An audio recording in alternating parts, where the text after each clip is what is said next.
ओम नमो भगवते वासुदेवाय। नारायणं नमस्कृत्य नरं चैव नरोत्तमं देवीं सरस्वतीं व्यासं।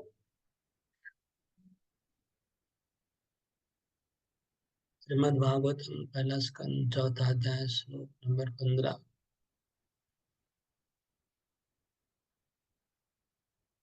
स कदाचित् सरस्वत्या उपस्पृश्य जलं शुचिः विविक्त एक आशिना उदिते रविमण्डले। स कदाचित् सरस्वत्यां उपस्पृश्य जलं शुचिः विविक्तैक आशिना उदिते रविमण्डले। तो हाथ उठाया कोई कारण? बोलिए अनम्यूट करके। हाँ प्रभु जी, 19 श्लोक से शुरू होगा।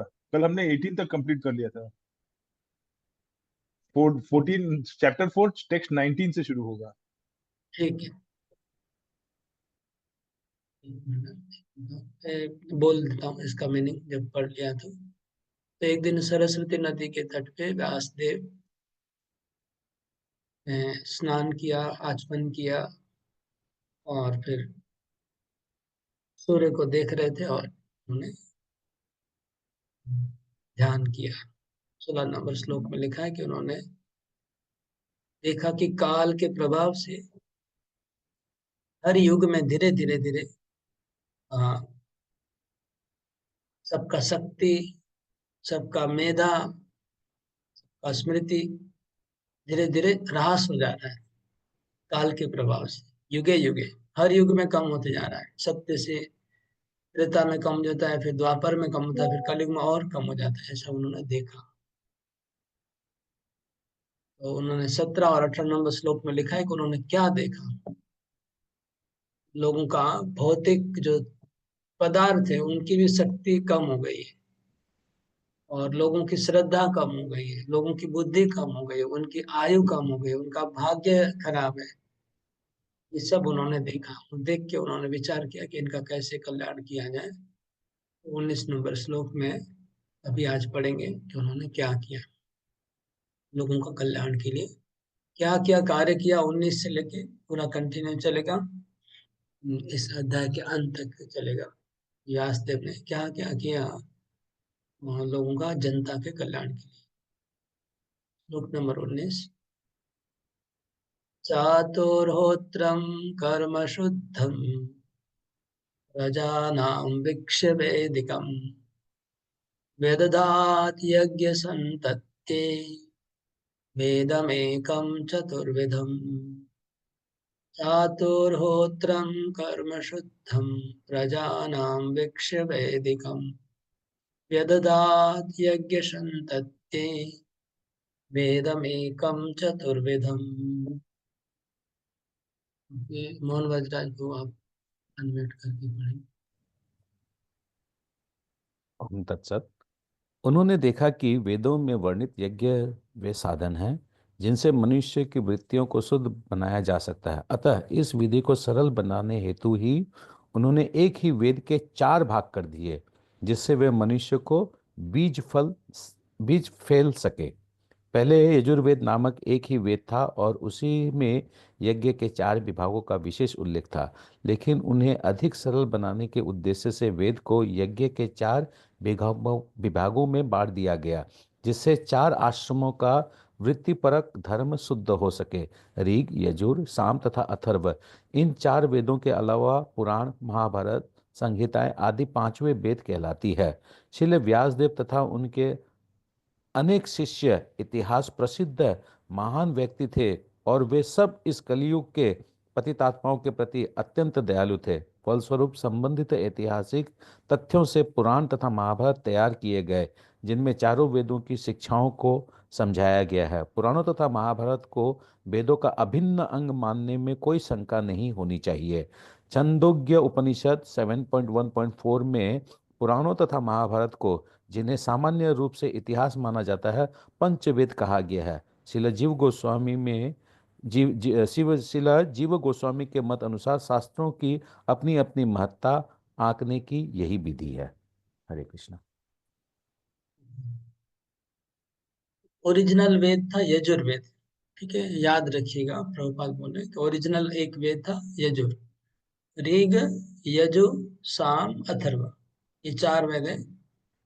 Formally there was only one Veda name Yajurveda. Yajurveda original हो गया और एक ही था, लेकिन उसमें 4 भाग हैं।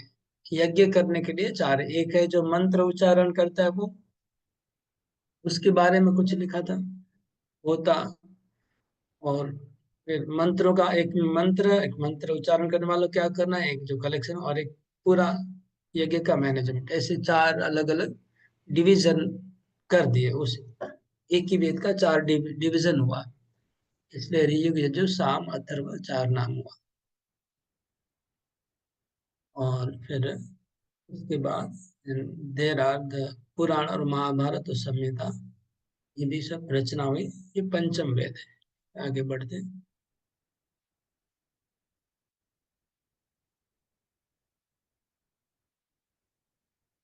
छांदोग्य उपनिषद में लिखा है कि इतिहासम पुराणम च पंचमम वेद उच्यते।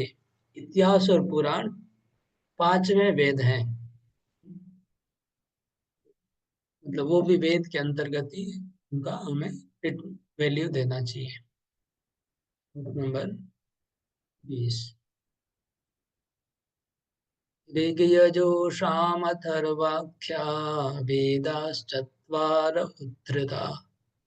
इतिहास पुराणं च पंचमो वेद उच्यते। ऋग्यजु सामथर्वाख्या वेदाश्चत्वार उद्धृता। इतिहास पुराणं च पंचमो वेद उच्यते। पढ़िए आप, कंटिन्यू। बेटा अभी अनम्यूट करिए। मूल ज्ञान के स्रोत वेदों के 4 पृथक विभाग किए गए हैं, लेकिन पुराणों में वर्णित ऐतिहासिक तथ्य तथा प्रामाणिक कथाएं पंचम वेद कहलाती है। तो याद रखिएगा, इतिहासम पुराणम च पंचम वेद उच्यते। इतिहास और पुराण 5वां वेद कहलाता है। इतिहास मतलब हो गया, इतिहास कहते हैं महाभारत को, रामायण को। लिख लीजिए, इतिहास मतलब महाभारत और रामायण। और पुराण मतलब 18 पुराण। 18 पुराण और इतिहास, महाभारत और रामायण, ये भी 5वां वेद है। 4 वेद हो गया, ऋग यजु साम अथर्व, 4 वेद। और 5वां वेद में पढ़ता है सारे इतिहास और पुराण। जितनी वेद की महत्ता है, उतनी ही महत्ता इनकी भी मानी जाएगी, पुराणों की और इतिहास की। ये खुद भागवतम के श्लोक में लिखा है, इतिहास पुराणम च पंचमम वेद उच्यते। तत्र ऋग्वेदरः पैला सामगो जैमिनी कवि वैशंपायन एवेको निष्णातो यजुषामुत। मैं पढ़ लूंगा। तो 4 वेद की रचना करने के बाद भगवान व्यासदेव ने 4 शिष्यों को 4 वेदों का इंचार्ज बना दिया। ठीक है ना। तो कौन से शिष्य को कौन सा वेद का इंचार्ज बनाया, ये यहाँ लिखा हुआ है।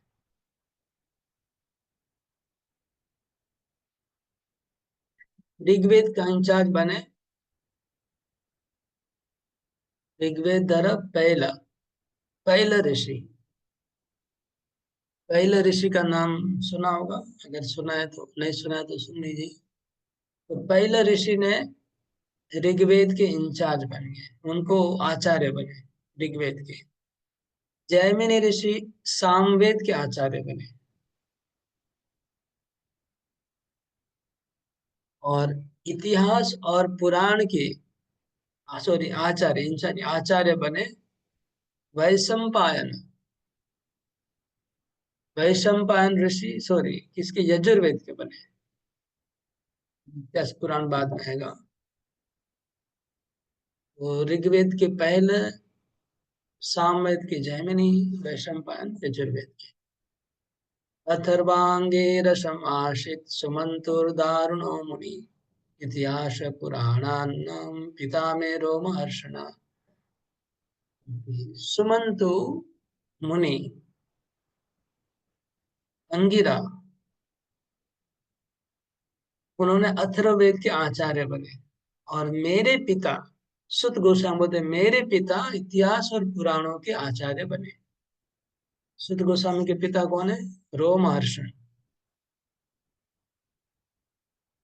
तात्पर्य में लिखा है, in the shruti mantras also it is stated Angira Muni who strictly followed the rigid principle of Atharvaveda was a leader of followers of the Atharvaveda. Angira मुनि को अथर्ववेद के आचार्य कहे जाते हैं। तो ये समझ में आ गया, चार वेद के चार आचार्य और पांचवें वेद के आचार्य रोमहर्षण। तैतर्षयो वेदं स्वं स्वं व्यस्यन्ननेकधा शिष्ये प्रशिष्ये तत्शिष्ये वेदास्ते शाकिनो भवन। All these learned scholars in their turn rendered their entrusted Vedas into their many disciples। जितने भी आचार्य थे उन्होंने बहुत बहुत शिष्यों को अपना अपना अपना ज्ञान प्रदान किया, और वो लोग ने अपने शिष्य को दिया। ऐसे ब्रांच के शाखा प्रशाखा शाखा प्रशाखा कितनी हो गई?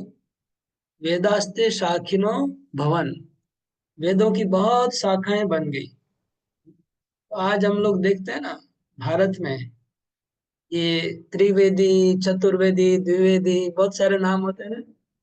चट्टोपाध्याय, गंगोपाध्याय, बंदोपाध्याय, हजारों, ये सब वेदों की शाखाएं हैं, वो परंपरा से आ रही है। बहुत सारे अलग अलग नाम होते हैं, खाली हम लोग को दो तीन पता है। द्विवेदी, चतुर्वेदी फेमस है, मतलब भट्ट है। ये बहुत प्रकार की वेदों की शाखाएं बन गई, वहां से आ रही है परंपरा से। लेकिन अभी काफी टाइटल रह गया चतुर्वेदी का, लेकिन चतुर्वेद तो अभी पढ़ नहीं रहे। तैव वेदा दुर्मेधे धार्यन्ते पुरुषैर्यथा, एवं चकार भगवान व्यास कृपण वत्सल।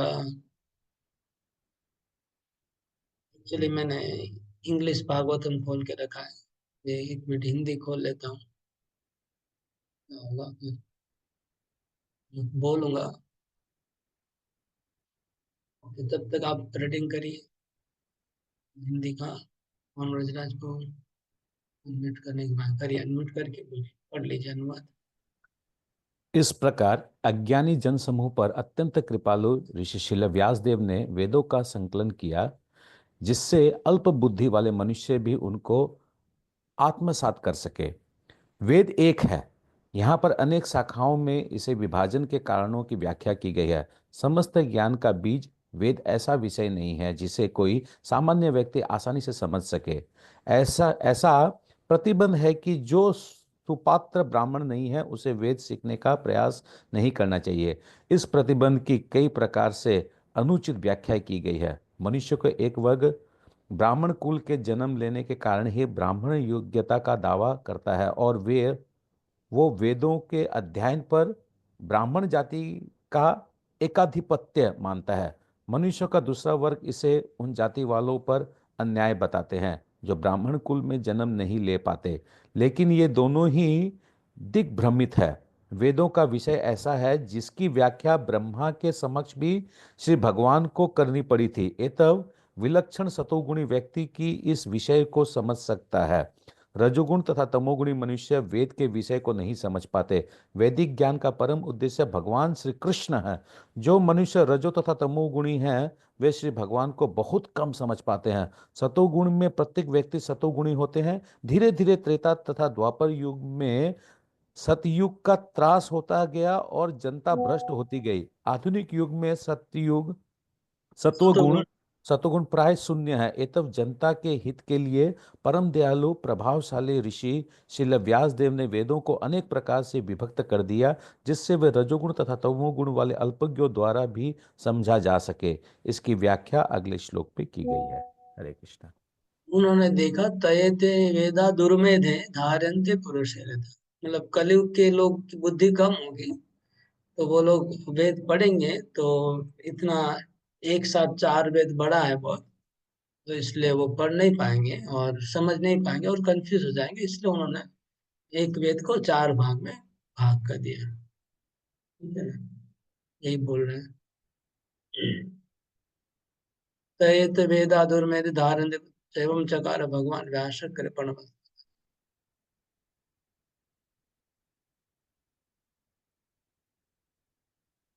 रे शूद्र द्विज बंधूनां त्रयीन श्रुति गोचरा कर्म श्रेयसी मूढ़ानां कर्म एव भवेदिह इति भारतमाख्यानं कृपया मुनिना कृतम्। महर्षि ने अनुकंपावश हितकर समझा कि यह मनुष्यों के जीवन का चरम लक्ष्य प्राप्त करने में सहायक होगा। इस प्रकार उन्होंने स्त्रियों, शूद्र तथा द्विज बंधुओं के लिए महाभारत नामक ऐतिहासिक संकलन किया। इसका तात्पर्य बड़ा है। हाँ, व्यासदेव ने देखा कि एक्चुअली वेदों में स्त्री, शूद्र और द्विज बंधु इन तीन जन को अधिकार नहीं था वेद पढ़ने का। हाँ, स्त्री, शूद्र, शूद्र को अधिकार नहीं है, इसका मतलब ब्राह्मण, क्षत्रिय और वैश्य तीन कैटेगरी को अधिकार है वेद पढ़ने का। उन तीनों को भी एक्चुअली पहले यज्ञोपवीत संस्कार करना होगा, गुरु से दीक्षा लेना होगा, उसके बाद पढ़ सकते हैं, गुरुकुल में जाके पढ़ेंगे। शूद्रों को नहीं था अधिकार, स्त्रियों को नहीं था। और द्विज बंधु, द्विज बंधु मतलब तीन जाति में है, ब्राह्मण, क्षत्रिय, वैश्य, लेकिन फोल्ड डाउन हो गया, पतित हो गए हैं। पतित ब्राह्मण, पतित क्षत्रिय और पतित वैश्य को भी अधिकार नहीं है, लेकिन उनका कल्याण कैसे होगा, तो इसलिए महाभारत की रचना की व्यासदेव ने कृपा करके। वो लोग भी महाभारत पढ़ेंगे तो उनका वही वेदों का सार, वेदों का फल उनको मिल जाएगा पढ़ने का। तात्पर्य पढ़िए, मनोरंजन तो बहुत बड़ा है। हरे कृष्णा। द्विज बंधु वे हैं जो ब्राह्मण, क्षत्रिय तथा वैश्य या आध्यात्मिक कुलों में जन्म तो लेते हैं, किंतु अपने पूर्वजों के तुल्य नहीं होते। ऐसे वंशज संस्कारों के अभाव में मान्य नहीं बन पाते। ऐसे संस्कार बालक के जन्म लेने के पूर्व से ही प्रारंभ हो जाते हैं और बीजारोपण शुद्धिकरण प्रक्रिया को गर्भाधान संस्कार कहते हैं। जो व्यक्ति गर्भाधान संस्कार अर्थात आध्यात्मिक परिवार नियोजन की इस प्रक्रिया से नहीं गुजरता, उसे वास्तविक द्विज के कुल में जन्म नहीं माना जाता है। गर्भाधान संस्कार के पश्चात अन्य कोई संस्कार होता है, जिससे उपनयन उपनयन संस्कार एक है। ये आध्यात्मिक दीक्षा के समय संपन्न होता है। इस विशेष संस्कार के पश्चात ही कोई द्विज कहलाता है। एक जन्म गर्भाधान संस्कार के समय गिना जाता है और दूसरा आध्यात्मिक दीक्षा के समय। जो इन महत्वपूर्ण संस्कारों से गुजरता है उसे प्रामाणिक द्विज कहा जा सकता है। आगे पढ़ो। हाँ, ओके, तो हम लोग पहले पढ़े थे, आप लोग को याद है वो जो 4 लेवल, कैसे एक क्षत्र ब्राह्मण वैष्णव बनता है। तो जन्मना जायते शूद्र, जन्म से तो शूद्र है। फिर संस्कारात भवे द्विज, संस्कार से द्विज बनते, द्विज मतलब दोबारा जन्म हुआ। तो दोबारा जन्म किसका हुआ, खाली ब्राह्मण, क्षत्रिय, वैश्य तीनों कुल वाले द्विज बन सकते हैं। फिर वेद पठनात् भवेत विप्र, फिर वेद का अध्ययन करेंगे तो विप्र बन सकते हैं। और फिर ब्रह्म को जानने से ब्राह्मण बन सकते हैं। इस प्रकार इस संस्कारों से आदमी द्विज बनता है। तो अगर संस्कार नहीं हुआ तो द्विज बंधु है, या फिर संस्कार होने के बाद भी अगर वो फॉल डाउन हो गया तो भी द्विज बंधु है। आगे पढ़िए। यदि माता तथा पिता आध्यात्मिक परिवार नियोजन अर्थात गर्भधान संस्कार का पालन किए बिना मात्र वासना व संतानें उत्पन्न करते हैं, तो ये संतानें द्विज बंधु कहलाती है। निश्चित रूप से ये द्विज बंधु नियमित द्विजों के बालकों के समान बुद्धिमान नहीं होते। ऐसे द्विज बंधुओं की गणना शूद्र एवं स्त्रियों के साथ की जाती है जो स्वभाव से अल्पज्ञ होते हैं। शूद्र तथा स्त्रियों को विवाह संस्कार के अतिरिक्त कोई अन्य संस्कार नहीं करना होता। ओके, तो यहाँ एक सब लोग प्रश्न लिख लीजिए। द्विज बंधु किसको कहलाते हैं, किसको कहा जाता है? और एक प्रश्न है कि ओरिजिनल वेद कौन सा था? पहला वेद कौन सा था, चार वेद कौन सा, और पांचवा वेद का नाम बताइए। दो प्रश्न कर दिया। ओरिजिनल वेद क्या था, चार वेद का नाम क्या है, पांचवा वेद क्या है। दूसरा प्रश्न है द्विज बंधु किसको कहा जाता है। आगे पढ़िए। अल्पज्ञ श्रेणी के व्यक्ति यथा स्त्रियां शूद्र तथा उच्च वर्णों के अयोग्य पुत्र आवश्यक योग्यताओं से भिन्न होते हैं जिससे वे दिव्य वेदों के उद्देश्य को नहीं समझ पाते। ऐसे मनुष्य के लिए महाभारत लिखा गया है। महाभारत का उद्देश्य वेदों के उद्देश्य की पूर्ति है। अतः इस महाभारत में वेद का सार श्रीमद् भगवद गीता सन्निविष्ट है। अल्पज्ञ मनुष्य दर्शन की अपेक्षा कथाओं में अधिक रुचि दिखाते हैं। अतः वेदों का दर्शन महाभारत में श्रीमद् भगवद गीता के रूप में सम्मिलित किया गया है जो भगवान श्री कृष्ण द्वारा बोला गया है। श्रील व्यासदेव तथा भगवान श्री कृष्ण दोनों ही दिव्य पथ पर है। अतः उन्होंने इस युग के पतित आत्माओं के कल्याण के लिए सहयोग किया। श्रीमद् भगवद गीता समस्त वैदिक ज्ञान का सार है। यह आध्यात्मिक मूल्यों का वैसा ही प्रथम ग्रंथ है जिस प्रकार उपनिषदें हैं। वेदांत दर्शन तो आध्यात्म के स्नातकों के अध्ययन करने का विषय है। केवल स्नाकोत्तर आध्यात्मिक छात्र ही आध्यात्म या भगवत भक्ति में प्रवेश पा सकते हैं। एक ही महान विज्ञान है और इसके परम आचार्य श्री चैतन्य महाप्रभु के रूप में स्वयं श्री भगवान है। उनके द्वारा शक्ति प्रदत्त मनुष्य ही दिव्य भगवत भक्ति में अन्य व्यक्तियों की दीक्षित कर सकते हैं। हरे कृष्णा। हरे कृष्ण। हम्म,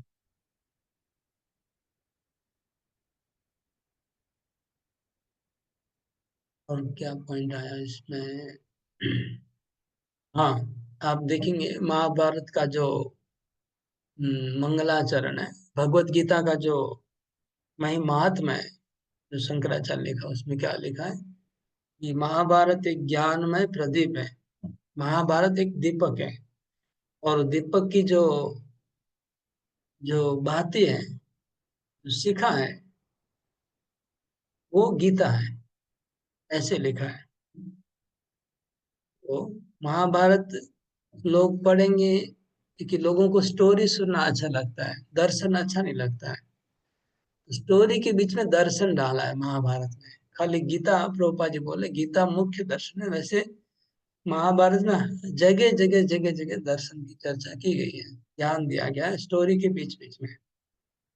ये ये व्यासदेव ने इस तरह से ट्रिक किया मूर्ख लोगों को धीरे धीरे भक्ति में बढ़ाने के लिए, आगे बढ़ाने के लिए। आगे श्लोक नंबर 26।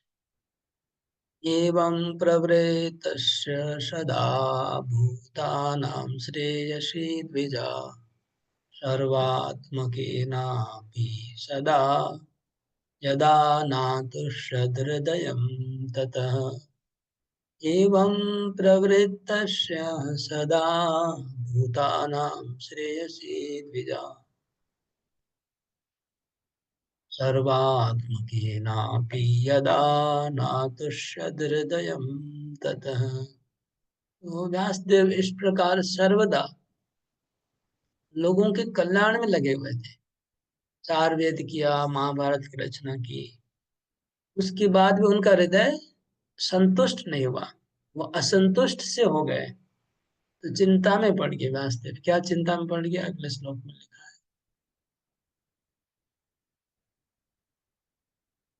नाति प्रसिद्ध हृदया सर्वस्वत्यास्तटेषु च वितर्कयन् विविक्तस्था इदं चोवाच धर्मवित्। इस प्रकार मन में असंतुष्ट रहते हुए ऋषि ने तुरंत विचार किया। क्या विचार किया, आगे लिखा हुआ है अभी। ऋषि विचार कर रहे हैं। जब भी आप कभी कभी कोई प्रॉब्लम आता है तो आप प्रॉब्लम का कारण सोचने लगते हैं ना कि ऐसा क्यों हो गया, ऐसा क्यों हुआ, बार बार सोचते हैं ना। जैसे अगर आपका गुस्सा हो गया आपको किसी के ऊपर, तो बाद में आप सोचते हैं कि मैंने गुस्सा क्यों किया, क्या कारण था। अगर आपने समझे ट्रेन छूट गया तो आप सोचेंगे कि ट्रेन कैसे छूटा, सब पॉइंट मिलाएंगे। हाँ, सब पॉइंट मिलाना पड़ता है। जैसे मेरा इस बार फ्लाइट छूटा तो सुबह से शाम तक सब पॉइंट मिलाया, कहाँ कहाँ अड़चने आई, पूरा पॉइंट मिलाते गया तो 8-10 जगह प्रॉब्लम आया। दिन सुबह से लेके शाम तक 8-10 ऑब्स्टिकल आए, तब जाके फ्लाइट छूटा। तो पॉइंट मिलाते कहाँ कहाँ कहाँ कहाँ। तो ऐसे व्यासदेव मिलाने लगे कि मैंने क्या क्या किया है, क्या क्या नहीं किया। आगे लिस्ट है, आगे लिस्ट आएगा व्यासदेव ने अपने जीवन में क्या क्या किया है और क्या क्या नहीं किया है। वो खुद ही सोच के सोच रहे हैं और रिफ्लेक्ट कर, उसको बोलते हैं रिफ्लेक्शन। तो रिफ्लेक्शन इंग्लिश में बोलते हैं, बांग्ला में आत्म समीक्षा कहते हैं, हिंदी में भी आत्म समीक्षा कहते हैं। तो हम लोग को आत्म समीक्षा करनी चाहिए। जब भी कुछ जीवन में कुछ खराब चलता है जीवन, तो तुरंत हमें इंट्रोस्पेक्शन करना चाहिए। इंट्रोस्पेक्शन मतलब अंदर में झांक के देखना। रिफ्लेक्शन मतलब आ, उसका दूसरा कोई अर्थ होगा रिफ्लेक्शन का, लेकिन इंट्रोस्पेक्शन मतलब अंदर झांक के देखना, आत्म समीक्षा करना। तो व्यासदेव कर रहे हैं अपनी खुद की आत्म समीक्षा, रिफ्लेक्शन कर रहे हैं। देखिए अगले श्लोकों में हम देख रहे हैं उन्होंने क्या किया, विचार किया है।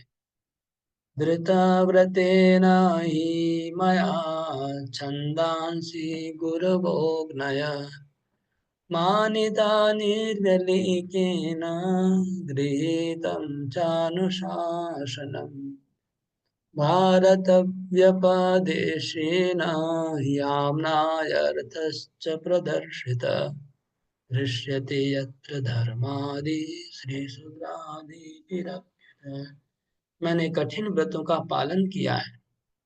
पहला काम व्यासदेव बोलते मैंने कठिन व्रतों का पालन किया है। कठिन व्रत मतलब वो ब्रह्मचर्य का पालन करना, अग्नि का सेवन करना, गर्मी के अंदर तपस्याएं की है, कठोर कठोर तपस्याएं की है, और चतुर्व्रत का पालन करना, चातुर्मास में सब व्रतों का पालन किया है। जिन व्रतों का पालन किया, गुरु तथा यज्ञ की, वेद की पूजा की है। मतलब प्रतिदिन सुबह नींद से उठ के ये ऋषि लोग यज्ञ करते हैं, और गुरु की और अग्नि की पूजा मतलब यज्ञ करते हैं डेली। वो भी उन्होंने कभी मिस नहीं किया और उसमें कोई गलती नहीं किया। और क्या बोलते हैं, मैंने अनुशासन का भी पालन किया है। वे सारे मतलब मैंने अपने लिए तो अपने जीवन में कोई कमी नहीं रखी, और दूसरों का कल्याण के लिए मैंने महाभारत का रचना किया है, जिससे सबका कल्याण हो। इस तरह से सोच रहे हैं, फिर आगे क्या सोच रहे हैं।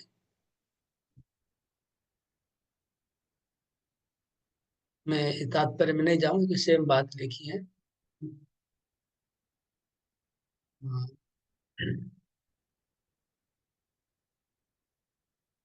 प्रभुपाद बोल रहे हैं कि जो आ, अभिलाषी व्यक्ति को चाहिए, किनको अगर भौतिक जीवन में कुछ आप उन्नति करना चाहते हैं, तो बोले वेदों का, गुरु का और अग्नि की पूजा करनी चाहिए। लेकिन वही हम लोग भगवान की पूजा करते हैं, एक ही बात है। तथापि बत में देयो या आत्मा चैव आत्मना विभु असंपन्नवा भाति ब्रह्म वर्चस्व सत्तमा। तो इतना कुछ करने के बाद भी हाँ, मेरे मन में एक अपूर्णता का अनुभव कर रहा हूँ। व्यासदेव बोलते मैं अपूर्णता का अनुभव कर रहा हूँ। अपूर्ण, इनकम्प्लीटनेस, कुछ कमी है ऐसा लग रहा है, कुछ अभाव है मेरे मन में। क्या मेरा कमी है ऐसा वो सोच रहे हैं। तो अभी उनके दिमाग में ऐसे सोचते सोचते वो पहुंच गए। अगर आप अंदर में जाएंगे, इंट्रोस्पेक्शन करेंगे और प्रॉब्लम को ढूंढने लगेंगे, तो प्रॉब्लम तक आप पहुंच जाएंगे। कैसे? परमात्मा की सहायता से। परमात्मा आपको जरूर वहां तक पहुंचा देंगे अगर आप, क्योंकि परमात्मा हमारे हृदय में है।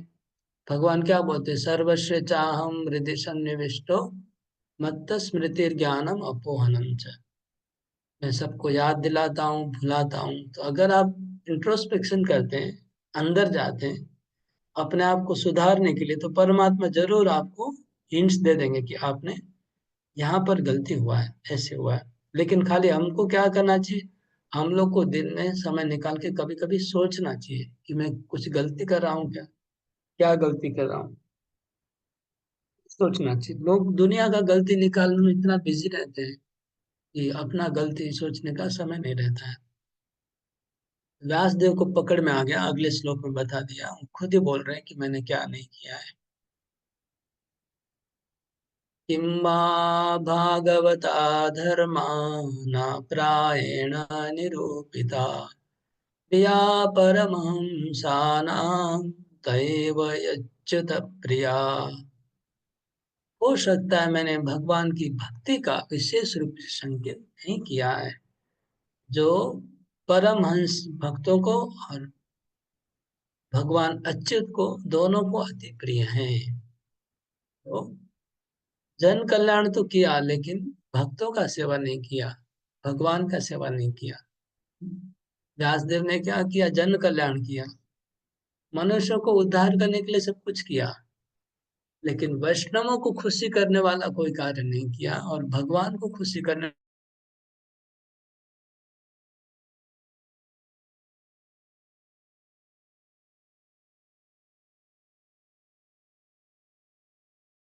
यही कारण है कि वो कुछ करते रहेंगे, गरीबों को दान करेंगे, लेकिन फिर भी तृप्ति नहीं होने वाला है। वैष्णवों को प्रसन्न करने से और भगवान को प्रसन्न करने से काम होगा। तो व्यासदेव को ऐसा लगा, वो क्या है, भागवता धर्मा, भागवत धर्म की मैंने व्याख्या नहीं की। तो क्या सवाल उठता है, क्या वेदों में भागवत धर्म नहीं है क्या, महाभारत में क्या भागवत धर्म नहीं है क्या, क्या पुराणों में भागवत धर्म नहीं है क्या, ये सवाल आता है। तो इसका उत्तर क्या होगा, उत्तर क्या होगा, उत्तर यह है कि इस अनुवाद में लिखा है, देखिए अनुवाद में उत्तर लिखा हुआ है, विशेष रूप से नहीं किया, किया तो है। न प्रायण निरूपता, प्रायण, प्राय शब्द है, हाँ, प्राय शब्द लिखा हुआ है, प्राय मतलब ऑलमोस्ट, मतलब वेदों में समझ लीजिए कि 20% उन्होंने भक्ति का वर्णन किया होगा पुराणों में, और 10% या 20% शुद्ध भक्ति का वर्णन है, बाकी 40% नॉर्मल भक्ति है, और बाकी 50% तो एकदम कर्म कांड से भरा हुआ है। तो ऐसा चक्कर है उसमें, धर्म अर्थ काम के ऊपर मेजोरिटी है, मोक्ष के ऊपर थोड़ा सा है, और भक्ति का और भी कम है। ये बात है पुराणों का और वेदों का। और भागवत क्या है, 100% भक्ति। तो प्रायण, प्राय भक्ति वाला शास्त्र हमने नहीं रचा। प्राय मतलब जिसमें 80% भक्ति हो और 20% दूसरा हो, कर्म कांड होने से कम हो। और उधर उल्टा है, उधर उधर भक्ति कम है, वो ज्यादा है। ये व्यासदेव ने खुद रियलाइज किया। अ, अच्छा जी, मंजू माधवी आपका वीडियो बार बार हिल रहा है, क्या बात है, आप कहीं चल रहे हैं ना, खड़े हैं ना, क्या करें, अगर बैठे तो चुपचाप ठीक से मोबाइल रखिए, क्योंकि यहाँ सामने दिख रहा है ना, डिस्टर्ब होता रहता है। आपको एक जगह बैठ के मोबाइल को सामने रखिए, और वॉक करे तो दूसरी बात है, लेकिन वॉक करे ऐसे तो लग नहीं रहा है।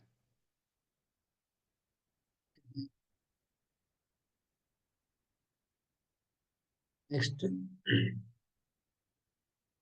हाँ, इसका, तस्यैवाखिलमात्मानं मन्यमानस्य खिद्यत कृष्णस्य नारदो ध्यागा आश्रमं पागुदारितम्।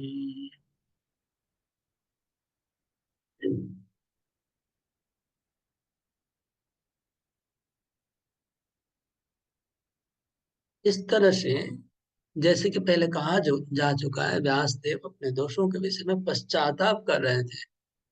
तस्यैवं खिलम, खिलम मतलब आ, खिद्यत, खिद्यत का मतलब है पश्चाताप करना, बोलते ना हमें खेद है, खेद बोलते ना, हमें खेद है, माफी करिए, माफ कर दीजिए। तो खेद शब्द है, ये खिद्दते से आया, संस्कृत है।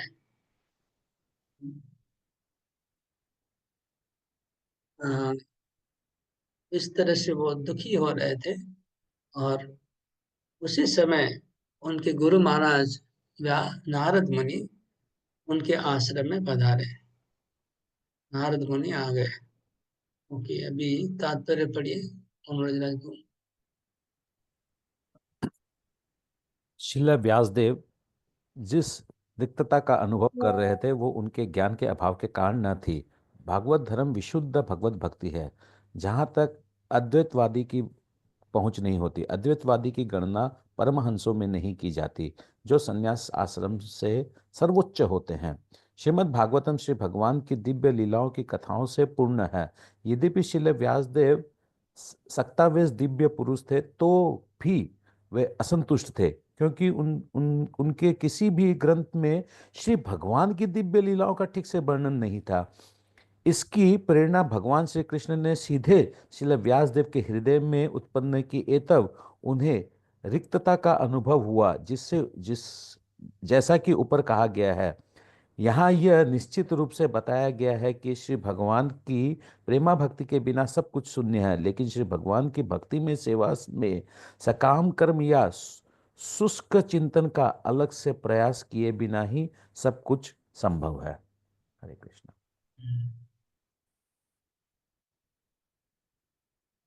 हाँ,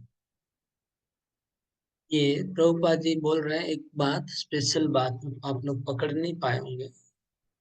कभी कभी सीरियसली नहीं पढ़ने से पॉइंट पकड़ नहीं पाएंगे, इसलिए वही पॉइंट पकड़ने के लिए टीचर की जरूरत है, और कुछ नहीं। आप पढ़ लेंगे लेकिन आप कोई पॉइंट्स पकड़ नहीं पाएंगे। यहाँ प्रभुपाद एक पॉइंट्स बोल रहे हैं तात्पर्य में कि कृष्ण ने ही नारद मुनि के हृदय में ये असंतोष की भावना प्रेरित की, रिक्तता की, हृदय को जो एम्प्टीनेस आया व्यासदेव के हृदय में, वो एम्प्टीनेस कृष्ण ने क्रिएट किया। क्यों क्रिएट किया? ताकि व्यासदेव सोचे, और सोचने से फिर नारद मुनि आएंगे, फिर भागवतम की रचना होगी। नहीं तो सब जो बहुत लोग तो ऐसे करते, व्यासदेव के जैसे हजारों लोग हैं ब्रह्म ऋषि जो लोग वेदों का अध्ययन कर रहे हैं, उनको तो ऐसा फीलिंग नहीं आ रहा है कि हमने कुछ नहीं किया। जैसे व्यासदेव के शिष्य लोग ही हैं जो वेद पढ़ रहे हैं, उन्होंने तो भागवत नहीं पढ़ा। तो क्योंकि व्यासदेव स्पेशली भगवान के अवतार हैं, सत्यावश अवतार, कृष्ण ने उनके हृदय में एम्प्टीनेस क्रिएट किया। ये पॉइंट देखिए तात्पर्य में है, इसको नोट कर लीजिए। कृष्ण ने व्यासदेव के हृदय में एम्प्टीनेस क्रिएट किया, इसका मतलब भक्ति मार्ग में हम लोग जब आगे बढ़ते हैं तो कभी कभी जीवन में अगर हताशा आती है व कुछ प्रॉब्लम आता है, तो कृष्ण का भी हाथ हो सकता है उसमें, हम लोग को और आगे ले जाने के लिए। ये पकड़ना चाहिए। ये ऐसा कृपा केवल सबको नहीं करते भगवान, केवल व्यासदेव को ही किया। नहीं तो ऋषि मुनि तो बहुत है। तो एम्प्टीनेस फीलिंग व्यासदेव को आया, इसका मतलब भगवान की कृपा से, विशेष कृपा से ऐसा हो रहा है।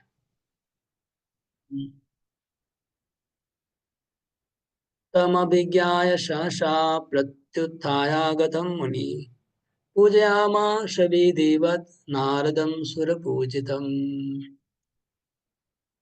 श्री नारद के शुभागमन पर श्री व्यासदेव सम्मान पूर्वक उठकर खड़े हो गए और उन्होंने ब्रह्मा जी के जैसे उनकी पूजा की।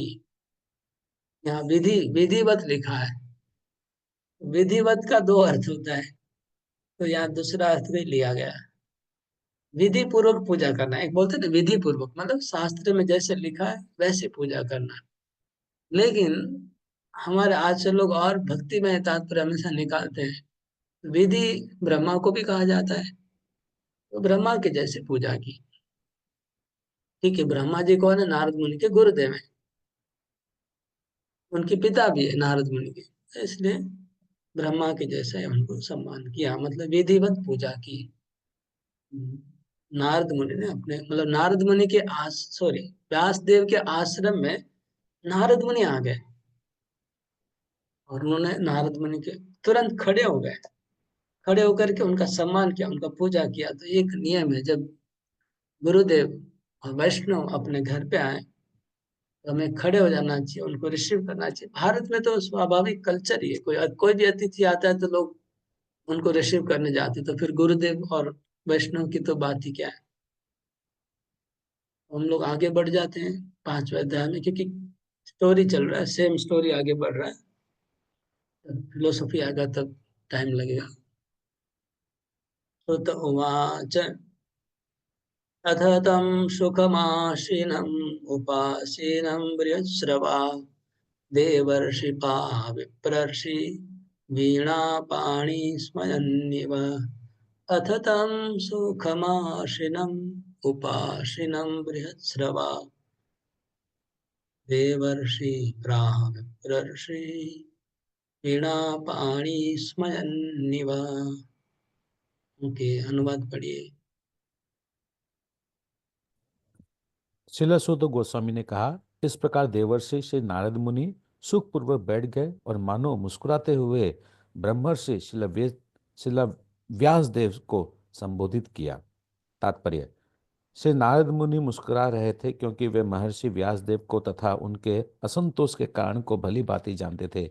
जैसा कि श्री नारद मुनि आगे बताएंगे, श्रील व्यासदेव का असंतोष भक्ति योग को उचित ढंग से प्रस्तुत न करने के कारण उत्पन्न था। श्री नारद मुनि को यह त्रुटि ज्ञात थी और श्रील व्यासदेव की दशा से इसकी पुष्टि हो गई। तो यहाँ पर कुछ शब्दों को ध्यान दीजिए। देवर्षि और विप्रर्षि लिखा है। देवर्षि कौन है? नारद मुनि। विप्रर्षि कौन है? विप्रर्षि कौन है? व्यासदेव। विप्रर्षि, देवर्षि और ब्रह्मर्षि, राजर्षि, हाँ, इतने प्रकार के आगे आते रहेंगे हमेशा। तो ये देवर्षि मतलब देवताओं के बीच में रहते हैं, वो ऋषि है, देवताओं के ऋषि है। विप्रर्षि ब्राह्मणों के ऋषि है। और वीणा पाणी लिखा है, वीणा पाणी। वीणा पाणी, माता सरस्वती को भी वीणा पाणी कहा जाता है। पाणी मतलब हाथ, जिनके हाथ में वीणा है। नारद मुनि के हाथ में वीणा थी।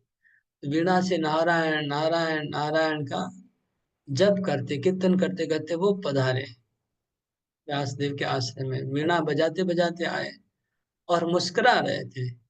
मुस्कुरा क्यों रहे थे? मुस्कुरा इसलिए रहे थे कि व्यासदेव के जो अंदर में जो एम्प्टीनेस हुआ है और उसका त्रुटि हुआ है, वो नारद मुनि जानते हैं। और नारद मुनि जान रहे कि व्यासदेव क्या चक्कर में पड़ गए और उनका सॉल्यूशन क्या है उनको पता है, इसलिए मुस्कुरा रहे थे। इसलिए लिखा मुस्कुरा रहे थे। आगे नारद उवाच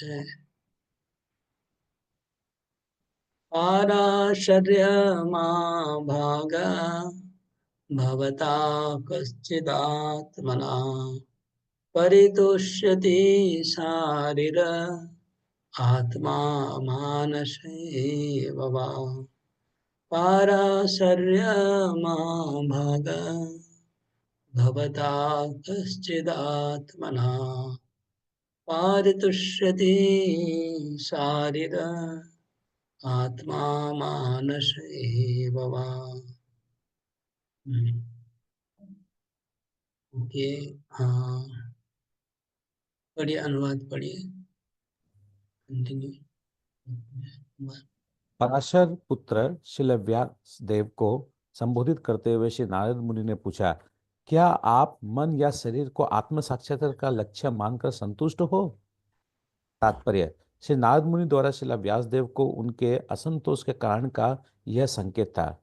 श्रील व्यासदेव को अत्यंत शक्ति संपन्न ऋषि पराशर के वंशज होने के कारण असामान्य पैतृक विशेषाधिकार प्राप्त था, जिससे उनके असंतुष्ट रहने का कोई कारण नहीं होना चाहिए था।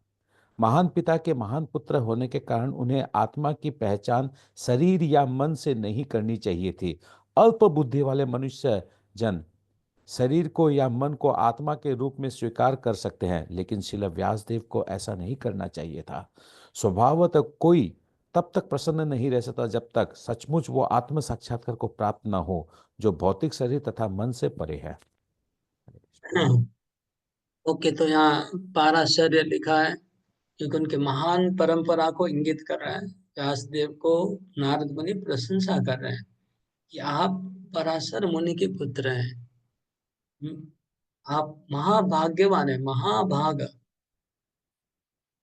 तो आप इतने महान होने के बाद भी आप इतना बड़ा गलती कर रहे हैं। क्या गलती है? शरीर और मन को प्रसन्न करने से आत्मा प्रसन्न नहीं होती है। ये आप कैसे समझ नहीं पा रहे हैं क्या? तो इसलिए दुनिया में जितने भी जीवों को कल्याण की संस्थाएं हैं, वेलफेयर एक्टिविटीज, ऑर्गेनाइजेशन, चैरिटेबल जितने भी हैं, सब क्या है? शरीर और मन को प्रसन्न करने वाले हैं। ज्यादातर शरीर वाले हैं, मन वाले भी कुछ हैं, लेकिन इससे तो आत्मा संतुष्ट नहीं होगा। आत्मा का संतोष का कारण दूसरा है, वही नारद मुनि पहले इस बात को बताया। एक्चुअली व्यासदेव जरूर ये सब बात जानते हैं, इतने ऊंचे हैं, लेकिन नारद मुनि हम लोग को शिक्षा देने के लिए बताया जा रहा है कि आत्मा और आत्मा का प्रसन्नता। इसलिए उधर प्रश्न हुआ था, आत्मा प्रसीदति, जिससे आत्मा प्रसन्न हो, वो उनका एक क्वेश्चन था 6 क्वेश्चन में से, है ना। और उत्तर में भी वही आया कि वासुदेव भगवती भक्ति पर जयति आसु सर्वे पुंसाम परो धर्म ये तो भक्ति अधोक्ष जी अहेतु की अप्रतित ये आत्मा सुप्रसिद्ध थी। तो उत्तर में भी आया कि केवल शुद्ध भक्ति से आत्मा प्रसन्न होती है। प्रश्न में भी था कि आत्मा प्रसन्न कैसे होगी, वो बताइए। तो दुनिया पूरा मन और शरीर को प्रसन्न करने में लगी हुई है। पिंजरे को पिंजरे को ट्रीटमेंट करने में लगी हुई है, लेकिन पिंजरे के अंदर आत्मा को कैसे कल्याण किया जाए, उसका उपाय नारद मुनि बोल रहे हैं कि तुमने अभी तक नहीं किया है। वो तुमने नहीं दिया लोगों को जो देना चाहिए। 3 नंबर श्लोक। जिज्ञासितं सुसम्पन्नम् अपि ते महदद्भुतं कृतवान् भारतं यस्त्वं सर्वार्थ प्रवृत्तिम्। तो आप बोल रहे हैं कि हे व्यासदेव, तुम्हारी जिज्ञासाएं पूर्ण है, तुम्हारा अध्ययन भी पूरा है, इसमें कोई संदेह नहीं कि तुमने महाभारत की रचना की है, जो सब वेदों का सार है। एक्चुअली महाभारत की जो रचना है वो व्यासदेव का बहुत ही बड़ा अचीवमेंट था। मतलब महाभारत एकदम अनपैरेलल अतुल्य ग्रंथ है, उसकी इतनी महिमा है महाभारत की, जिसके लिए विशेष गर्व है व्यासदेव को भी कि मैंने महाभारत रचना की है। तो नारद मुनि भी उसको अप्रिशिएट करते कि हाँ, तुमने महाभारत की रचना की है, उसके लिए मैं भी तुमको धन्यवाद देता हूँ। लेकिन तो क्या हुआ, अभी भी असली काम नहीं हुआ है।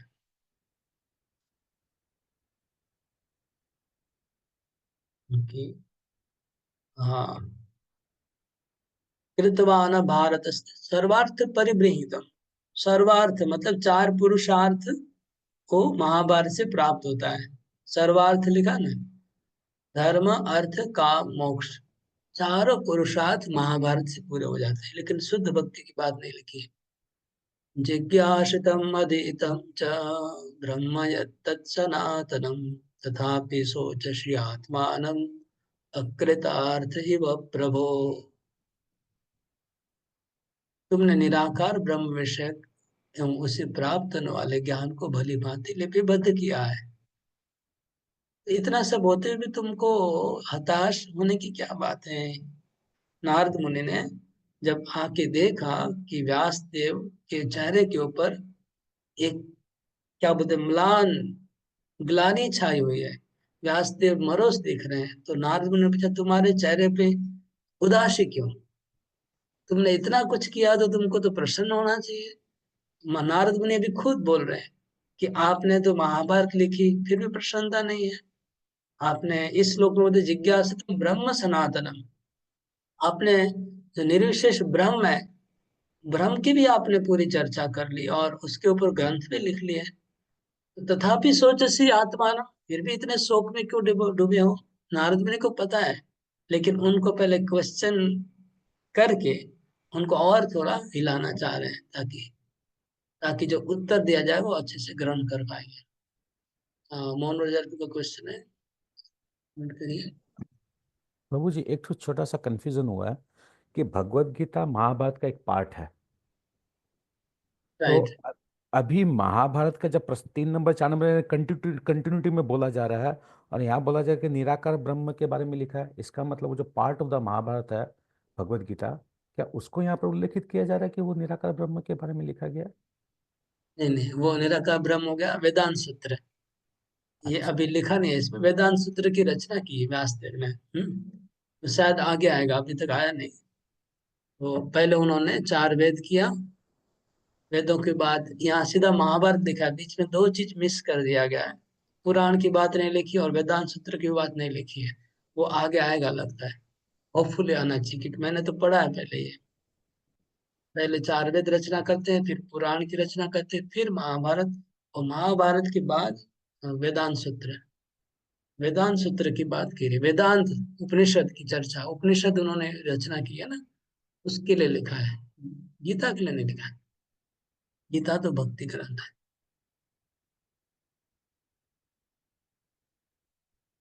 ब्रह्म सनातन मतलब आपने वेदांत ये लिखा है, तात्पर्य में देखिए, वेदांत सूत्र या ब्रह्म सूत्र का संकलन श्री व्यासदेव ने किया, और उसमें निर्गुण ब्रह्म की पूर्ण चर्चा की गई है। विश्व की सर्वाधिक सम्मानित दार्शनिक व्याख्या मानी जाती है।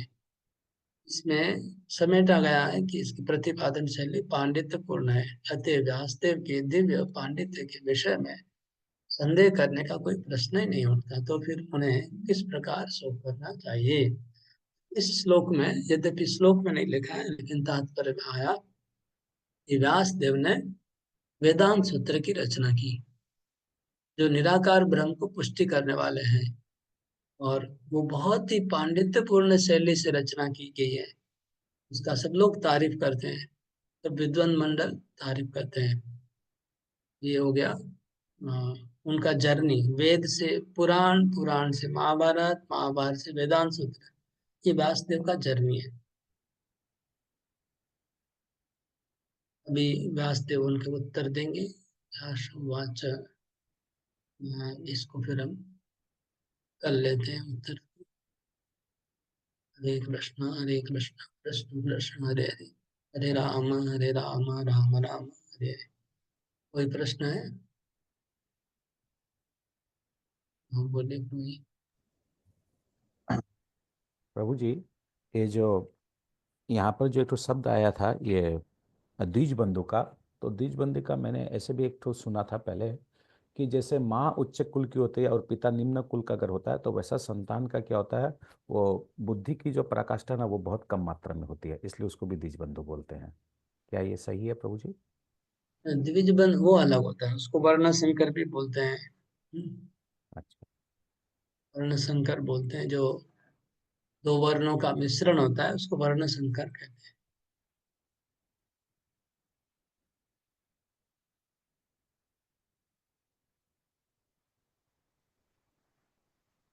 और कोई क्वेश्चन है? हाँ बोलिए, 1 मिनट। 1 मिनट, मैं आपको अनम्यूट कर रहा हूँ। हाँ बोलिए माता जी। हरे कृष्ण प्रभु जी। प्रभु जी, जैसे अपने अध्याय 4 कंप्लीट हो गया, तो उस अध्याय में अपने 5 क्वेश्चन बने हैं मात्र, ठीक है? पूरे अध्याय में 5 प्रश्न बने हैं। हाँ क्वेश्चन और थोड़ा देखना